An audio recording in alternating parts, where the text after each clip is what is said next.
நமது ஆண்டவராக இயேசு கிறிஸ்துவினுடைய கிருபையும் பிதாவினுடைய அன்பும் பரிசுத்தாவின் ஐக்கியம் உங்களோடு உங்களை ஆசீர்வதித்து காப்பதாக. And you welcome to the covenant of the day. உங்களை காலை இந்த உடன்படிக்கை தியானத்திற்கு அன்போடு வரவேற்கிறேன்.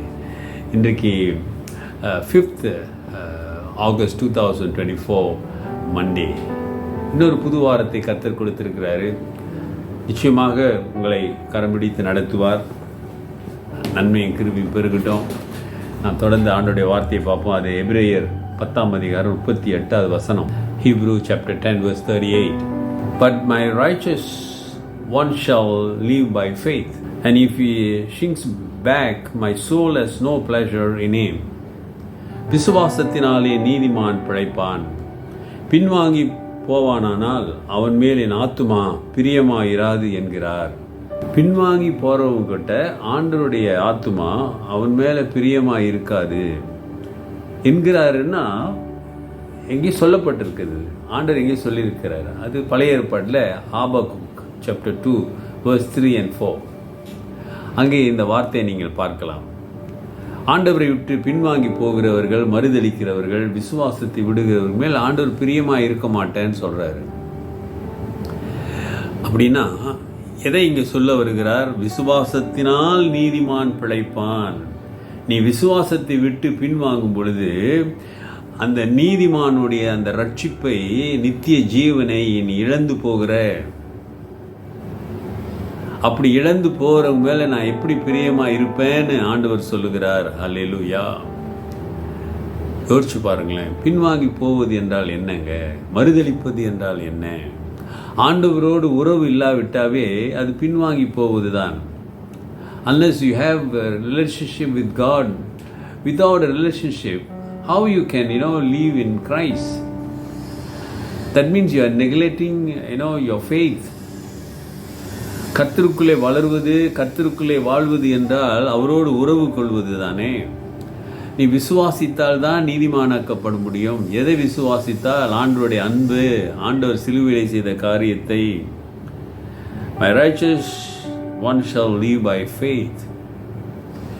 ஆகவே நீ விசுவாசத்திலே நல்ல ஒரு ஓட்டத்தை ஓட வேண்டும். அருமையானவர்களே, பின்வாங்கி போயிடக்கூடாது. அந்த 39வது வசனம் பாருங்களேன், அந்த சேம் சாப்டர்.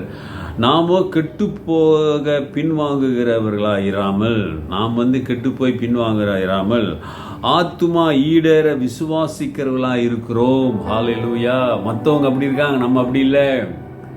நம்ம எப்படிப்பட்டங்க? ஆத்மா ஈடேறுனா ஆத்மா சரியாகிறதுக்கு, ஆத்மாவுக்கு தேவையான காரியங்களே is talking about our soul, eternal life, நம்முடைய கிறிஸ்தவ வாழ்க்கை.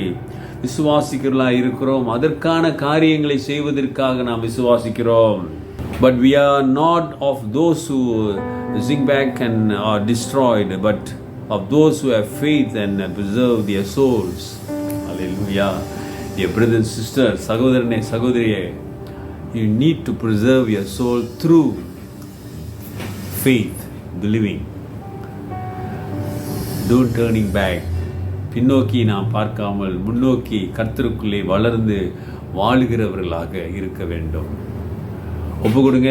ஆண்டவருடைய வசனம் உங்களுக்கு தெளிவை கொடுக்கட்டும் விசுவாசத்தில். ஏன்னா இன்னைக்கு பலவிதமான போதனைகள் இருக்குது, போராட்டங்கள் உண்டு இருக்குது, சோதனைகள் உண்டு இருக்கிறதே. ஆகவே அவையெல்லாம் நாம் ஜெயித்து கர்த்தருக்கு பிரியமான ஒரு ஓட்டம் ஓடுவதற்கு, நல்ல ஒரு பின்வாங்கி போகாதபடி, மறுதளிக்காதபடி விசுவாசத்தில் பலப்படுவதற்கு ஆண்டவருடைய தயவு வேணும்.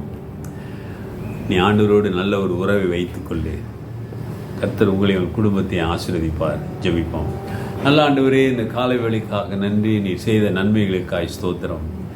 நீர் ஜீவிக்கிற ஆண்டவர் சுவாமி. இன்றைக்கு நீர் பேசின வார்த்தைகளுக்காய் ஸ்தோத்திரம். பின்வாங்கி போகாதபடி ஆண்டவரே, உம்மையை விசுவாசித்து உமக்கு பிரியமான பிள்ளைகளாக நாங்கள் ஓட உதவி செய்யுங்க. இன்றைக்கும் தங்களை ஒப்பு கொடுக்கிற பிள்ளைகளை ஆசீர்வதியுங்க. இயேசுவின் நாமத்தில் பிதாவே, ஆமேன், ஆமேன். நமது ஆண்டவராகிய இயேசுவினுடைய கிருபை, பிதாவின் அன்பு, பரிசுத்தாவின் ஐக்கியம் உங்களோடு உங்களை ஆசீர்வதித்து காப்பதாக. என் ஆத்துமாவே கர்த்தரை ஸ்தோத்திரி, என் முழு உள்ளமே அவர் பரிசுத்த நாமத்தை ஸ்தோத்திரி. என் ஆத்துமாவே கர்த்தரை ஸ்தோத்திரி, அவர் செய்த சகல உபகாரங்களை மறவாதே. ஆமேன், ஆமேன். பிரதர் சிஸ்டர், அருமையான சகோதரனே சகோதரியே, விசுவாசத்தால் தான் நீதிமான் பிழைப்பான். அந்த விசுவாசத்தை விட்டு விடாதே. God bless you. Take care.